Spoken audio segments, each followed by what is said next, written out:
Assalamualaikum warahmatullahi ta'ala wabarakatuh. Al-Fatihah. A'udzu billahi minasyaitonir rajim. Bismillah. Iyyaka na'budu wa iyyaka nasta'in. Ihdinas siratal mustaqim. Siratal ladzina an'amta 'alaihim ghairil maghdubi 'alaihim waladdallin. Amin. Bismillahirrahmanirrahim. Alhamdulillahi rabbil alamin. Wassalatu wassalamu ala ashrafil anbiya'i wal mursalin wa ala alihi wa sahbihi ajma'in. Allahumma ja'alna fahman nabiyyin wal malaikatil muqarrabin wasyuhada'i wal ulama'il amilin. Allahumma aftah bainana wa baina qaumina bil haqq wa anta khairul fatihin. Allahumma la ilma lana illa ma 'allamtana innaka antal alimul hakim. Alhamdulillah, pada malam ni kita membaca kitab Aqidah An-Najin.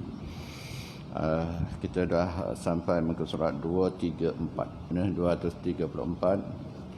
ilmu tasawuf, tentang pembahasan ilmu tauhid. Yang lepas kita bicarakan tentang tanda-tanda kiamat. Kemudian para penulis ini dia masukkan juga dalam ilmu akidah ini ilmu tasawuf. Kita telah mempelajari ilmu tasawuf ni dalam kitab Sayyidus Salikin, yang panjang lebar dan begitu detail dalam kitab ini. Ilmu tasawuf iaitu ketahui olehmu bahawasanya ilmu tasawuf itu suatu bahagi daripada ilmu syariat Nabi Muhammad sallallahu alaihi wasallam, kerana ilmu syariat itu 3 bahagi. Jadi ilmu tasawuf adalah dikatakan ilmu dalam dimasukkan dalam ilmu syarak, ilmu yang dilakukan, yang dilaksanakan oleh Nabi Muhammad sallallahu alaihi wasallam. Memang pada zaman Rasulullah SAW ilmu tasawuf itu tidak ditulis dengan manhaj, dengan kaedah yang ada pada hari ini. Kita telah ilmu tasawuf ini telah ditulis, telah dibukukan para ulama-ulama sufi, termasuklah Imam Al-Ghazalinya, tapi yang asal yang menulis tentang kitab tasawuf ini iaitu Imam Abu Qasim Al-Junaidi Al-Baghdadi. Jadi selepas itu ramai daripada para ulama-ulama menulis tentang ilmu tasawuf. Walaupun tak ada bertulis semasa zaman Rasulullah sallallahu alaihi wasallam, tapi Rasulullah telah menunjukkan ciri-ciri tasawuf itu pada diri Rasulullah sallallahu alaihi wasallam. Contoh dari segi zuhudnya Rasulullah, waraknya Rasulullah, dan semua sifat-sifat yang mulia itu telah ditunjukkan oleh Rasulullah semasa hidupnya. Jadi macam zuhudnya Rasulullah tu, kalau kita tengok zuhudnya Rasulullah tu, Rasulullah tak fikir nak membina istana dia. Para kerajaan, negara-negara ataupun pemerintah-pemerintah yang ada pada zaman itu, kalau tengok Firaun pun belum sampai zaman Rasulullah dia dah bina dia punya kehebatannya apa semua kan. Tapi Rasulullah tak fikir nak bina istana dia. Kalau kita pergi ke Madinah, ada jumpa istana Rasulullah, ada jumpa istana Abu Bakar, istana Umar, tak ada. Kita punya rumah lebih cantik daripada rumah Rasulullah SAW. Jadi begitu zuhudnya Rasulullah SAW dalam kehidupan dia. Jadi itu tasawuf. Jadi dia kata ilmu syariat ini tertegak kepada 3 Pertama dia kata ilmu zahir, iaitu ilmu fiqh. Ilmu fiqh. Ilmu zahir ni ilmu fiqh. Kita salat tadi, kita ambil wudu, kita melaksanakan haji, zakat, itu dia katakan ilmu yang berbentuk zahir. Dan ilmu fiqh ni juga ilmu salah satu daripada cabang syariat yang mesti diketahui oleh setiap mukallaf, orang yang beriman, lelaki perempuan.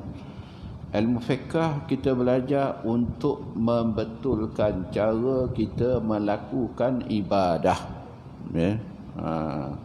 Macam kita nak salat, kita kena tahu nak ambil wuduk. Sebelum ambil wuduk kita nak tahu air tu air mutlak ke, air mustakmal ke, air mutanajis ke. Lepas itu pula kita kena tahu juga najis. Jadi itu semua ilmu fiqh punya perbahasan. Kalau kita tak tahu, maka tak betul ibadah kita. Dan satu yang paling penting dalam ilmu fiqh ni, kita kena tahu kewajipan kita melaksanakan salat. Ketika kita sakit, macam mana nak sembahyang? Kalau orang tak belajar, mudah je dia kata sakit tak payah sembahyang lah. Kadang-kadang sehat pun tak sembahyang, sakit lagi tak payah sembahyang. Jadi itu orang yang tak ada ilmu. Jadi kena ada ilmu fiqh supaya nak membetulkan ibadah kita, salat, puasa dan lain-lain. Yang kedua, ilmu usuluddin atau ilmu tauhid, ilmu kalam, macam-macam dinamakan. Jadi ilmu usuluddin adalah ilmu untuk membetulkan kita punya kepercayaan, pegangan akidah kita. Jadi maknanya semuanya penting dalam kehidupan orang yang beriman. Ilmu fiqhnya, ilmu usuluddinnya. Yang ketiga, ilmu tasawuf dan tarikat ataupun ilmu akhlak, nak membetulkan kita, akhlak kita, budi pekerti kita, kita tingkah laku kita dengan Allah, Rasul, dengan sesama manusia, ibu bapa, adik beradik, kaum kerabat, sahabat andai, semua termasuk dalam perbahasan ilmu tasawuf ataupun ilmu tarikat ataupun ilmu akhlak. Jadi itu dia katakan asas ilmu syariat ada 3. Padahal ilmu syariat ni banyak lagi. Ilmu fiqh sahaja ada usul fiqhnya, ada ulumul fiqhnya, macam-macam lagi. Ini yang asas saja. Dan ketiga-tiganya itu dikeluarkan daripada Quran dan daripada hadis Nabi sallallahu alaihi wasallam. Mana sumbernya? Sumber ketiga-tiga ilmu ni, ilmu fiqhnya, ilmu usuluddinnya dan juga ilmu tasawuf. Sumbernya adalah daripada Quran dan juga daripada hadis Nabi Muhammad sallallahu alaihi wasallam. Maka yang mengeluarkan ilmu fiqh mazhab kita itu Imam Muhammad anak Idris Asy-Syafi'i. Ilmu fiqh yang kita pegang, negara Malaysia memang mencatatkan fiqh adalah berasaskan fiqh Asy-Syafi'i. Kita tak ambil fiqh Hambali, tak ambil fiqh Hanafi.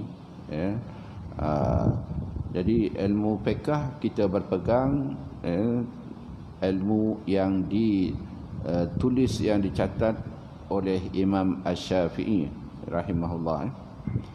Kemudian dalam dan yang mengeluarkan akan ilmu usuluddin itu Imam Abu Al-Hasan Al-Asy'ari, tadi dinamakan Asy'ariyah. Jadi itu tentang ilmu tauhid ataupun ilmu usuluddin. Jadi ketiga-tiga ilmu itu ada sumbernya dan ada orang yang bertanggungjawab mentakwin atau mentadwin ataupun menulis manhaj masing-masing, ilmu fiqhnya, usuluddin dan juga tasawuf. Dan ilmu tarekat itu ilmu yang dahulu pada masa sahabat mengambil mereka itu daripada penghulu kita Nabi Muhammad sallallahu alaihi wasallam, dan mereka itu radhiyallahu anhum mengajar mereka itu kepada mereka yang kemudian hingga sampai sekarang ini dengan silsilah yang masyhurah. Jadi ilmu tarekat ataupun ilmu tasawuf, para sahabat lihat apa yang dilakukan oleh Rasulullah SAW, dalam cara berpakaiannya, dalam cara berhubungannya dengan manusia, dengan penghormatan antara ketua-ketua negara, semua dah ditunjukkan oleh Rasulullah sallallahu alaihi wasallam cara bagaimana dia bermuamalah, dia berhubung dengan semua manusia. Dan zikir daripada orang yang mempunyai tarikat itu berlain-lainan atas sekira-kira pengambilan daripada gurunya yang dahulu, dan orang yang dahulu mengambil daripada orang yang dahulu pula hingga sampai kepada penghulu kita Nabi Muhammad sallallahu alaihi wasallam. Kalau kita lihat zikir yang disarankan oleh Imam Al-Ghazali, pada hari Sabtu dia suruh kita zikir apa? La ilaha illallah, la ilaha illallah. La ilaha illallah ini ada sumbernya daripada Rasulullah SAW.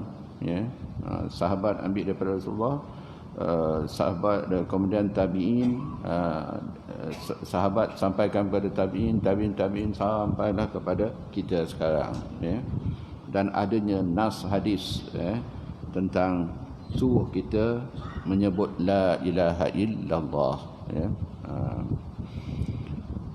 sehingga Rasulullah kata man akhiru kalamihi bila ilaha illallah dakhalal jannah. Barang siapa akhir hayatnya boleh mengucap la ilaha illallah, Rasulullah kata masuk syurga. Jadi para ulama tasawuf ambil benda itu, jadikan sebagai amalan tarikat dia. Kalau Imam Ghazali hari ini dia suruh kita sebut berapa banyak? 1000 kali la ilaha illallah, la ilaha illallah 1000 kali. Tapi bukan sekadar 1000 kali, lebih daripada itu lebih baik, kan? Sebab kalau kita daripada rumah nak pergi ke masjid, tapi hanya tak pernah orang kira berapa dia boleh sebut. Tapi kalau daripada Nyalas sampai ke sini memang lebih, tapi yalah, ada tak kita buat, tak buatlah. Kalau tak buat, lepas balik daripada masjid sekarang ni, nak balik rumah, cuba buat, bilang berapa banyak kita boleh berzikir dengan la ilaha illallah tu, Kalau pergi Melaka lagi pula lebih daripada 1000 boleh, kan? Okay. Tetapi zikir itu jikalau tiada diketahui akan maknanya,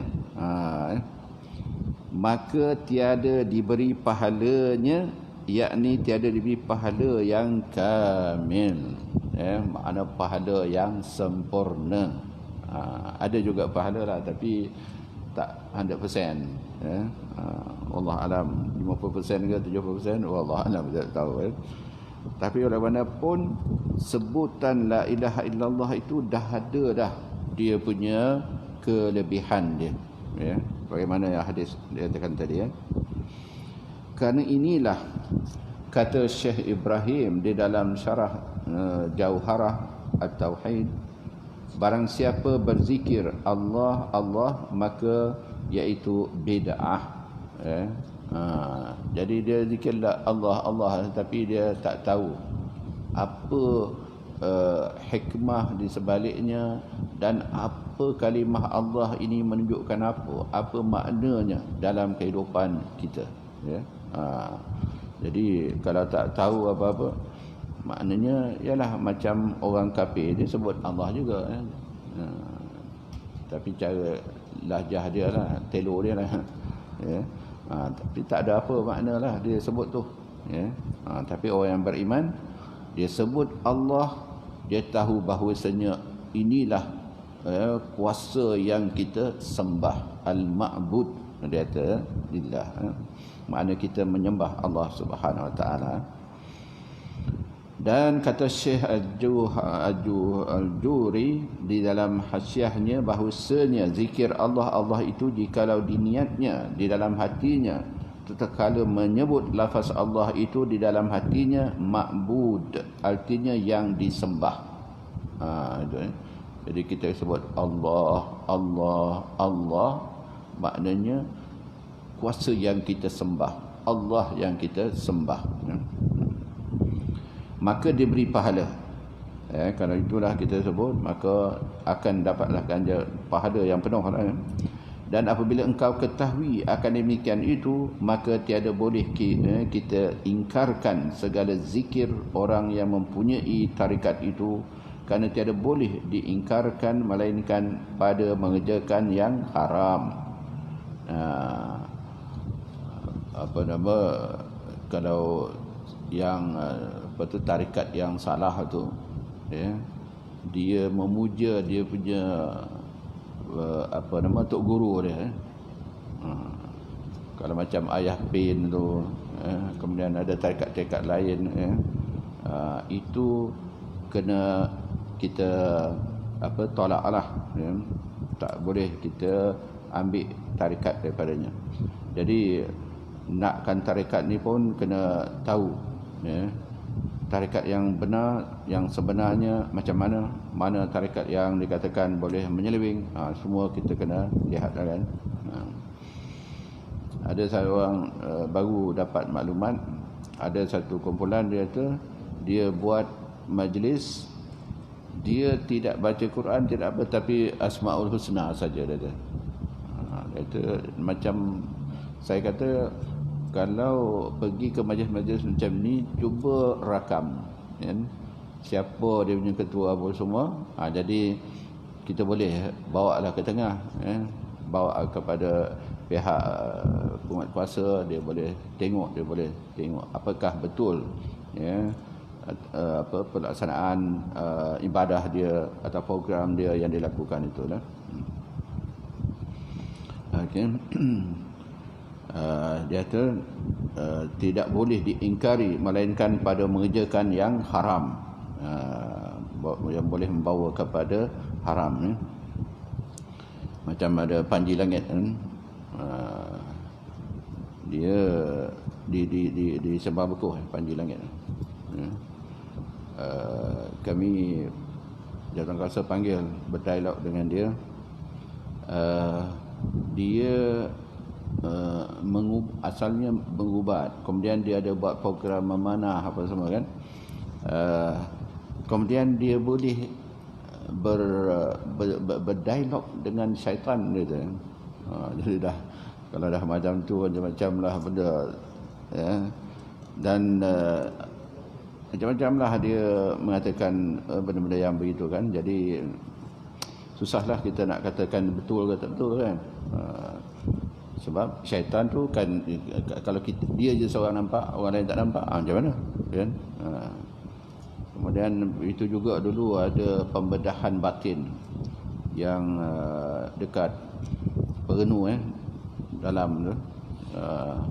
Dia kata, kita pun bawa berdialog dengan dia tengah fatwa, bincang-bincang. Dia kata dekat dia punya klinik itu, dia tu ni penuh, dia tu ni wire-wire ni, tapi orang lain tak nampak, dia seorang ni. Dia tu wire-wire ni penuh ni, dia tu dia ada siap katil apa semua lah.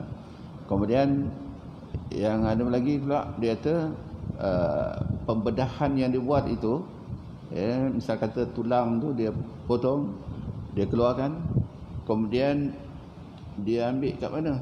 Istanbul. Dia ambil apa tu nak tukar tulang tu, dia ambil daripada Istanbul. Kata macam mana yang kata kalau kamu potong tu, mana dia kan? Yang ganti tu mana dia, yang kamu bawa daripada Istanbul tu memang tak ada nampak, kita tak nampak orang, dia sahaja yang mengatakan begitu. Jadi boleh tak diterima kata-kata orang yang macam tu. Jadi ini boleh yang membawa kepada haram, itu sebab kita hentikan dia, dan memang dia tak berjalan lagi lah benda tu. Okey.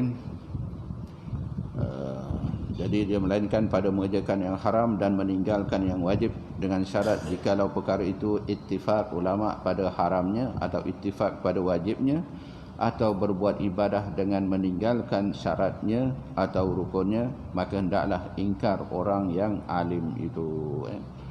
Jadi kalau adalah benda-benda seperti itu, kena ditinggalkan, kena diingkarkan. Maknanya tak boleh kita terima ajaran dan amalan yang dia lakukan itu. Hubaya kata, hai segala saudara yang muslim, hendaklah kamu belajar i'tiqad yang sebenar-benar kepada Allah dan kepada Rasul, supaya jangan jatuh kamu di dalam i'tiqad yang sesat dan bid'ah dan kufur. Itu sepatutnya kita belajar ilmu tauhid, ilmu kalam, sampai kita boleh dapat rasakan kebesaran keagungan Allah itu, supaya kalau ada sahaja unsur-unsur yang nak mengajak kita kepada i'tikad yang salah, yang sesat, boleh tolak. Begitulah sepatutnya kita belajar ilmu tauhid. Maknanya bukan mudah. Kita kalau diuji lulus atau tidak, macam belajar ilmu tauhid ni kan ada pernah diceritakan, apabila dah habis belajar ilmu tauhid, tok guru katalah ada 10 orang dia bagi seekor ayam dengan pisau, kau sembelihlah, tapi dengan syarat tak ada siapa yang nampak. Daripada 10 orang, 9 orang gagal. Sebab dia sembelih tak ada orang nampak, pergi kat dalam hutan. Sembelih kat dalam rumah, tutup semua, orang tak tahu. Tapi ada satu orang saja, dia bawa hidup-hidup jumpa Tok Guru. Dia kata tak boleh, tak ada tempat yang tak ada sesiapa pun nampak. Jadi itu baru betul dia punya pelajaran akidah tauhid dia lulus, cemerlang itu. Jadi yang lain gagal. Jadi itu bentuk ilmu tauhid yang sepatutnya kita dapat, yang kita hadamkan dalam kehidupan kita.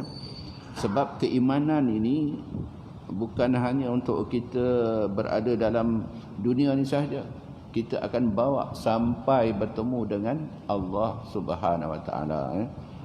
Jadi itu pentingnya akidah keimanan dalam kehidupan orang yang beriman. Maka jadi binasa segala ibadat kamu, kerana tiada sah segala amal itu melainkan dengan sah i'tiqad. Kita melaksanakan ibadah, jadi ibadah berdiri kepada i'tiqad yang sah, yang betul. I'tiqad kita kepada Allah, atau rukun iman yang 6 itulah, betul dari segi akidah pegangan itu, maka kita punya ibadah itu akan diterima. Kalau tidak, dia tu rosak ibadah kita. Maka hendaklah kamu belajar i'tiqad ataupun ilmu tauhid itu daripada orang yang terbilang ilmunya, seperti bahawa adalah ilmu orang yang kita ambil daripadanya itu muafakat segala ulama mengatakan ilmunya itu sebenarnya. Mana kita nak tahu ilmu yang dibawa itu benar ataupun tak benar, ya. Kita itu sebab diadakan interview guru-guru nak ambil tauliah ni, ya. Jadi apabila kita tanya, kalau dia kata nak belajar tauhid, nak mengajar apa, ya. Kalau dia mengajar pekah, nak ajar pekah apa, ya. Begitu juga kita tasawuf, kamu nak belajar apa, nak ajar bagaimana. Jadi dengan itu kita tahu, ya. Kalau dalam masalah i'tikad ataupun tauhid, banyak buku-buku yang muktabar, ya. Jadi kalau digunakan buku-buku yang muktabar itu, ya, maka betul lah, ya, dia punya penyampaian dan isi kandungan apa yang nak disampaikan dalam bidang ilmu akidah, ilmu tauhid. Itu juga ilmu fiqh, ya, berasaskan Imam Syafi'i, ya. Itu juga ilmu tasawuf, berasaskan Al-Junaidi ataupun Ihya Ulumuddin, Imam Ghazali. Jadi semuanya itu telah diiktiraf oleh para ulama lah. Dan lagi pula hendaklah ada ilmu yang kita amalkan dengan dia itu dengan belajar daripada guru. Ya, ilmu yang kita ada tu kita ambil daripada guru. Jangan dengan mutalaah, ya, kitab semata-mata, kerana tiada hasil ilmu itu melainkan dengan pengambilan daripada guru yang mursyid, ya. Kita sekarang memang banyak sumber ilmu lah kan, daripada Google-nya, ya, daripada WhatsApp-nya, ya, daripada Twitter-nya dan macam-macam, ya. Ilmu tu boleh kita dapati, ya. Tapi walaupun macam mana pun kata hendakkan ada guru, ya. Adanya guru yang menjelaskan apa yang kita baca, apa yang kita dapati daripada sumber-sumber yang ada, khususnya daripada internet, kan. Dan lagi pula hendak ada orang yang mengarang akan kitab yang kita baca akan dia itu. Itu sebab dijelaskan tadi, kalau fiqh, ya, Imam Syafi'i, kalau tauhid, ya, Asy'ariyah, ya. Kemudian kalau ilmu tasawuf, ya, Al-Junaid, atau Ihya Imam Ghazali dan apa semua, kan.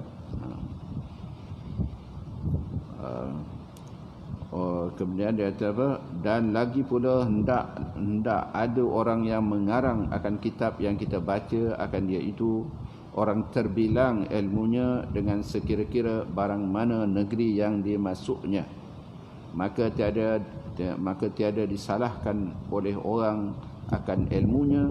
Dan jikalau tiada dapat di dalam negeri kita itu orang yang dapat mengajar yang sebenarnya, maka hendaklah musafir kepada negeri yang ada ulama di dalamnya, dan jikalau jauh sekalipun seperti Mekah dan Madinah dan lainnya. Jadi itu sebab zaman-zaman 60-an, 50-an orang menawan di Mekah, sebab masa tu ulama-ulama yang ada di negara kita amat sedikit, kan. Jadi berapa hantar anak pergi Mekah, pergi Madinah, pergi ke Mesir, apa semua tu, untuk, ya, mereka dapat mengajar, cara yang sebenarnya ilmu agama itu, ilmu syariat itulah, kan. Dan lagi pula hendaklah ada i'tikad kita itu dengan musyawarah pada segala ulama, dan jika sudah ditetapkan oleh ulama, yakni muafakat sekalian mereka itu berkata sebenarnya, maka janganlah kita ubah lagi. Jadi maksudnya apabila kita dah belajar ilmu tauhid, sepatutnya kita ada bincang, kita ada bahas bertukar-tukar fikiran, ya, sehingga kita yakin bahawasanya ilmu yang kita pelajari itu adalah ilmu yang diiktiraf oleh para ulama-ulama dahulu lagi pun. Kemudian bahkan jikalau adalah i'tikad kita itu banyak ulama mengatakan salah, maka wajib kita ubahkan dia, tetapi dengan musyawarah pada segala ulama. Jikalau ada pada negeri itu ulama, dan jikalau tiada, maka hendaklah pergi kepada negeri yang ada negeri di dalamnya ulama dengan sendirinya atau ma'zunnya. Dan jikalau jauh sekalipun, kerana pekerjaan agama itu sangat besar hajat kepadanya, istimewa pula pekerjaan i'tikad. Jadi kalau tak ada di dalam negara kita ni ataupun dalam karya kita orang yang boleh diketengahkan untuk mengajar ilmu i'tikad ini, kena cari orang yang ada di luar daripada karya kita, daripada negeri kita ataupun di negara kita. Kerana dia kata ilmu akidah ini amat besar keperluan kepada masyarakat, khususnya di zaman-zaman mutaakhir ini sekarang ni. Jadi amat perlu ilmu akidah, ilmu tauhid ini dipelajari dengan sehadam-hadamnya supaya kita dapat menjaga akidah kita sampailah ke akhir hayat. Syahdan, tiada wajib belajar martabat 7 kerana tiada ada ahlinya pada masa sekarang ini, maka siaganya ditinggalkan dia kerana sangat dalam mafhumnya, maka tiada kita ketahui akan maksudnya, dan terkadang zahirnya menyalahi ia akan syariat, maka pada batin tiada bersalahan. Tetapi tiada kita faham akan batinnya itu, maka kita faham zahir jua, maka jadi membawa kepada binasa, kerana beberapa kitab orang yang dahulu-dahulu ditinggalkan kerana tiada ahlinya yang mengajar akan dia dan menghuraikan maknanya di dalam tanah Arab seperti Mekah dan Madinah. Istimewa pula tanah Jawi, sebab ilmu itu seolah-olah sudah mati. Wallahu a'lam. Ada kitab-kitab yang tinggi nilainya, tapi tak ada tok guru yang mampu menghuraikan. Ada nama Kasful Asrar, dan macam-macam lagi lah. Ada kalau di Mekah itu ada kitab-kitab yang berbentuk tasawuf ini dilarang, diharamkan. Tapi orang-orang Saudi memang kitab-kitab tasawuf ini dia tidak tak suka nak baca kan. Tapi kalau di Mesir masih ada kitab-kitab yang boleh kita gunakan. Tapi walau macam mana pun, kalau kitab misal kata Ihya Ulumuddin itu memang dah semua di negara kita ini boleh terima, dan boleh ada yang mengajarnya dan boleh memahaminya, isi kandungannya itu untuk disampaikan kepada masyarakat. Maka kembali pula fakir kepada masalah yang dahulu, iaitu makna ketuhanan itu dua perkara. Maka sekarang masuk menyatakan segala akaid yang masuk di bawah makna yang pertama dan yang masuk di bawah makna yang kedua. Jadi itu dari segi penjelasan ilmu tasawufnya, kemudian ilmu akidah dan ilmu tauhid. Selepas itu masih dikembalikan balik kepada ilmu tauhid. Apakah yang termasuk di bawah dia katakan fakir masa dahulu makna ketuhanan itu dua perkara dia. Maka sekarang masuk menyatakan segala akaid yang masuk di bawah makna yang pertama, kemudian masuk di bawah makna yang kedua, iaitu la ilaha illallah. Itu nanti dia akan huraikan apa-apa dia yang termasuk di bawah la ilaha illallah itu makna pertama dan makna kedua. Jadi uraiannya panjang, rasanya cukup sekarang itu. Kalau ada pertanyaan, ada nak tanya, ada nak tanya persoalannya, ada nak?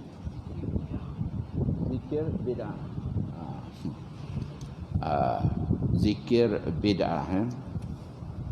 Zikir bid'ah ini, kita tahu bid'ah ini adalah sesuatu yang diada-adakan, ya. Apa dulu ada dia buatkan dalam TV, dalam sendewara tu apa, dia sebut nama tok guru dia. Itu bid'ah lah tu, ya. Siapa ada ingat? Dia zikir sebut nama tok guru. Guru Yaya tu. Itu tak betul lah. Apa? Jadi itu bid'ah lah, ya. Benda-benda yang macam tu memang jelaslah, ya. Dia bertentangan. Zikir-zikir yang diiktiraf ada nasnya daripada Rasulullah SAW. Yang mudahnya kalau rajin berzikir dengan al-ma'surat, ya. Ada surah Yasin, kemudian ada dalamnya itu al-ma'surat. Dan al-ma'surat itu memang ada nasnya daripada Rasulullah sallallahu alaihi wasallam, ya.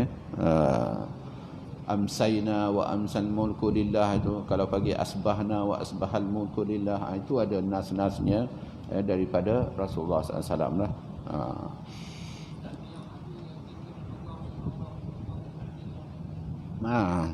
Allahu ini itu kembali kepada guru mursyid tadi, ya. Guru mursyid itu dia itulah kadang-kadang orang biasa tak dapat nak mendalami apa yang dimaksudkan oleh tok guru tu, ya.